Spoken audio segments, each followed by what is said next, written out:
11 గ్రామాల ప్రజలు చిమ్మ చీకటి, చేతిలో కాగడాలు కర్రలు, వాటి మధ్యలో దేవుడి ఊరేగింపు. టాప్ యాంగిల్లో చూస్తే అది రాజమౌళి సినిమా సీక్వెన్స్ ని తలపిస్తుంది. అదే దేవరగట్ట కర్రల సమరం.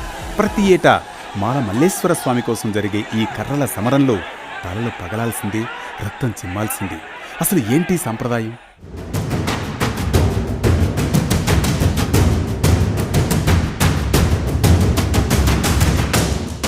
కర్నూలు జిల్లా హొళగొంది మండలం దేవరగట్టు కొండలో 100 ఏళ్ల క్రితం వెలిసిన మాల మల్లేశ్వర స్వామి కళ్యాణం సందర్భంగా బన్నీ ఉత్సవాలు జరుగుతాయి. కళ్యాణం తర్వాత దేవుడి విగ్రహాలు ఊరేగింపుకు బయలుదేరుతాయి. ఆ విగ్రహాలను కైవసం చేసుకునేందుకు దేవరగట్టు పరిసర ప్రాంతాల్లో ఉన్న 11 గ్రామాల ప్రజలు 2 వర్గాలుగా విడిపోతారు. ఈ 2 వర్గాల మధ్య జరిగే సమరమే కర్రల సమరం. దీనినే బన్నీ ఉత్సవం అని కూడా అంటారు.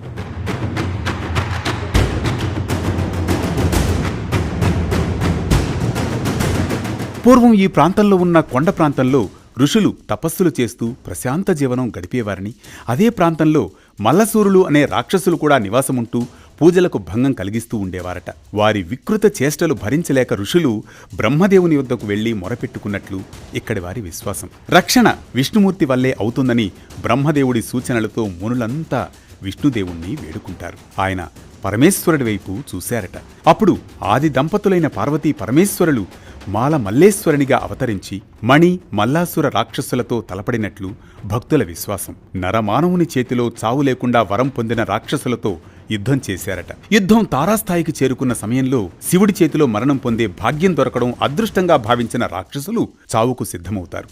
అయితే చావడానికి ముందు ఏటా తమకు నరబలి ఇవ్వాలని దేవదేవుణ్ణి వేడుకుంటారు. రాక్షసులు కోరిన విధంగా నరబలి సాధ్యం కాదని ఏటా విజయదశమి రోజు గొరవయ్య తొడ నుంచి పిడికెడు రక్తాన్ని నైవేద్యంగా సమర్పిస్తారని అభయమిస్తారు. నాటి నుంచి నేటి వరకు చెడుపై మంచి సాధించిన విజయానికి గుర్తుగా ఏటా విజయదశమి రోజు జైత్రయాత్రగా జరుపుకోవడం ఆనవాయితీగా వస్తోందని భక్తులు పేర్కొంటున్నారు.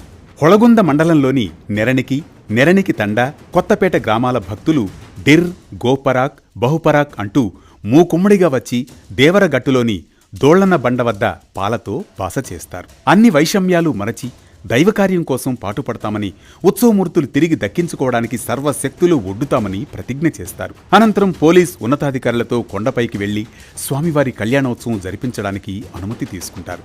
ఆ తర్వాత ఆ 3 గ్రామాల భక్తులు మాల మల్లేశ్వర స్వామి సన్నిధికి చేరి అక్కడ వారికి కళ్యాణోత్సవం జరిపిస్తారు. అనంతరం స్వామి పల్లకిని సుమారు 350 మెట్లు దిగి కళ్యాణకట్ట వద్దకు తీసుకువచ్చి ప్రత్యేక పూజలు నిర్వహిస్తారు. అక్కడ నుంచి ఉత్సవమూర్తులను ఊరేగింపుగా తీసుకువెళ్లే సమయంలో ఈ 3 గ్రామాల భక్తులతో అరికెర తండ, కురుకుంద, ఎల్లార్తి, సులువాయి తదితర గ్రామాల భక్తులు కర్రలతో తలపడతారు. ఉత్సవమూర్తులను రక్షించుకోవడానికి తలపడే క్రమంలో 10ల సంఖ్యలో భక్తులు గాయపడతారు. ఉత్సవమూర్తులు తమ గ్రామానికే దక్కాలంటూ భక్తులు కర్రలతో శబ్దం చేస్తూ పోటీ పడడం, ఆ క్రమంలో తలలు పగలడం, వెంటనే బండారు పూసుకుని మళ్లీ బన్నీలో పాల్గొనడం జరుగుతుంది.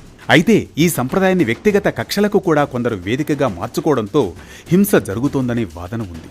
కానీ 100 ఏళ్ల నుంచి వస్తున్న ఈ సంప్రదాయాన్ని ఎట్టి పరిస్థితుల్లో వదిలేది లేదని అధికారులకే సవాల్ విసురుతున్నారు ఇక్కడి ప్రజలు. దీంతో ప్రతి ఏటా దేవరగట్టులో భీకర కర్రల సమరం జరుగుతోంది. అలా ఉత్సవమూర్తులను దక్కించుకున్న గ్రామస్తులు తెల్లవారుజాము వరకు పూజలు చేసి తిరిగి శివుడి ఆలయంలో విగ్రహాన్ని ప్రతిష్ఠించి సింహాసనం కట్ట వద్ద అందరూ కలిసి ఉత్సవాలను విజయవంతం చేస్తారు.